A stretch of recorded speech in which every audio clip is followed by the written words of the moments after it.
राम राम शेतकरी भावांनो, कापूस उत्पादक शेतकऱ्यांसाठी हा अत्यंत महत्त्वाचा व्हिडिओ आहे। तो म्हणजे कापसाच्या भावात दररोज वाढ होताना आपल्याला दिसत आहे। काल अकोट बाजार समितीमध्ये कापसाला 8,500 रुपयापर्यंत भाव मिळाला। कापसाच्या भावात दररोज वाढ होताना आपल्याला दिसत आहे।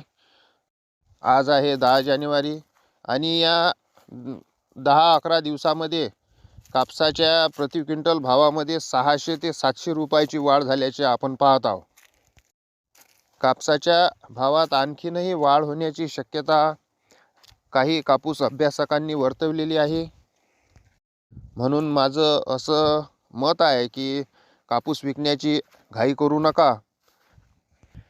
कापसाचे उत्पादन यावर्षी प्रचंड प्रमाणात घटल्याने आणि कापसावर लावलेला 11% आयात शुल्क या कारणांमुळे पुढील काळात आपल्याला कापसामध्ये तेजी पाहायला मिळणार आहे।